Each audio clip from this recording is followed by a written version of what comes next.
নমস্কার বন্ধুরা, কেমন আছেন? আশা করি সবাই ভালো আছেন। আমিও খুব ভালো আছি। আজকে আমার হাজব্যান্ড অফিস থেকে বাড়ি এসে আমাকে বলল, তোমাকে আজকে আমি রান্না করে খাওয়াবো। তো সেই মতো কাজ শুরু করে দিয়েছে, আমাকে তড়কা রান্না করে খাওয়াবে। তো আমি তড়কাটা সকালে ভিজিয়ে রেখেছিলাম, তো প্রেশারে একটা সিটি দিয়ে নামিয়ে রেখেছি। তো তড়কাটার মধ্যে সামান্য একটু লবণ আর একটু হলুদ মিশিয়ে তড়কাটাকে মিক্স করে নিচ্ছে। অবশ্য আমার হাজব্যান্ড তরকারিটা খুব ভালোই বানায়, রুটি দিতে খুব ভালো লাগে, সাথে স্যালাড যদি থাকে। এবার কিছুটা রসুন কুচিয়ে নিচ্ছে আর লঙ্কা কুচি, পেঁয়াজ কুচি নিয়েছে, আদা কুচি নিয়েছে আর টমেটো কুচি। আমার এক প্যাকেট তরকা ছিল, তো এক প্যাকেট তরকারিতে যেটুকু পরিমাণ জিনিস লাগবে সেটুকু পরিমাণেই আমরা সব জিনিস নিয়েছি। আর এখানে 3টে ডিম ফাটিয়ে একটু সামান্য লবণ আর কাঁচা লঙ্কা কুচি এটাকে ভালো করে মিক্স করে নিচ্ছে। কড়াই বসিয়ে কড়াইতে তেল দিয়ে দিল।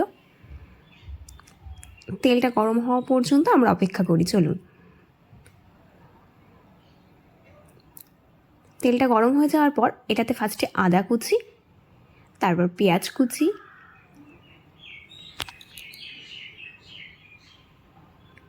রসুন কুচি, এগুলো সব, কাঁচা লঙ্কা কুচি, এগুলো সব একসাথে মিক্স করে এটাকে কষাতে হবে যতক্ষণ না পর্যন্ত পেঁয়াজ, আদা, রসুন সব কিছু নরম হয়ে আসছে। আর আমরা বাঙালি, আমরা তো কষাতে খুব ভালোই পারি, তাই না?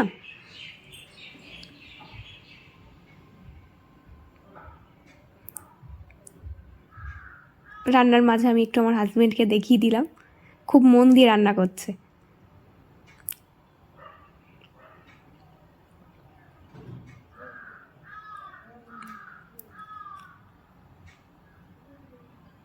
এবার এটা যখন একটু নরম হয়ে এসছে তখন তার মধ্যে টমেটো কুচিটা অ্যাড করা হচ্ছে।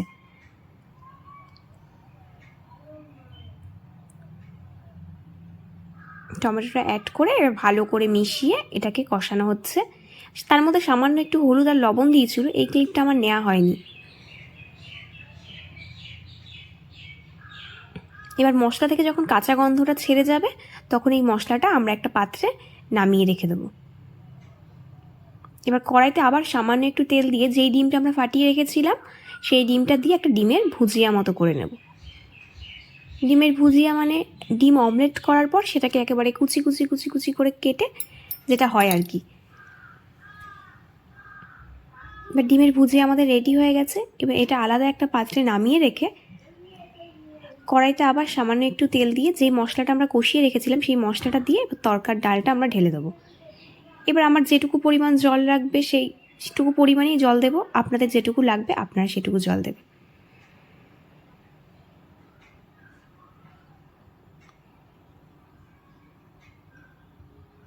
এবার এটার মধ্যে আমরা সেই ডিমের ভুজিয়া বানিয়ে রেখেছিলাম সেই ডিমের ভুজিয়াটা দিয়ে দেবো।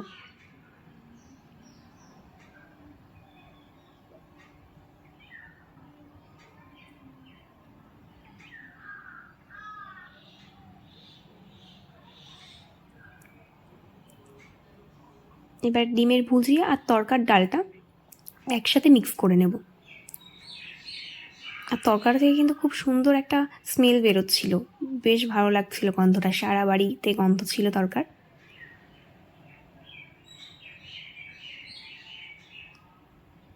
এবার এর মধ্যে তরকার প্যাকেটের মধ্যে যে মশলা থাকে সেই মশলাটা দেওয়া হলো আর কিছুটা কাসুরি মেথি হাত দিয়ে ম্যাশ করে দিয়ে দেওয়া হলো। আর এবার কিছুটা কেচাপ দেওয়া হলো, টমেটো কেচাপ। এবার নামানোর আগে সামান্য একটু ঘি আর গরম মশলা, অবশ্য গরম মশলা যেটা দিয়েছিল আমার সেই ক্লিপটা নেওয়া হয়নি, তো আপনারাও দিয়ে দেবেন। এবার আমাদের টেস্টি টেস্টি তরকা একদম রেডি। আপনারাও একদিন বানান আর খেয়ে আমাকে কমেন্টে জানান যে কেমন হয়েছে। তো আজকে আসি, আবার নেক্সট ভিডিওতে আপনাদের সাথে দেখা হবে। ভালো থাকবেন, সুস্থ থাকবেন, সাবধানে থাকবেন। নমস্কার।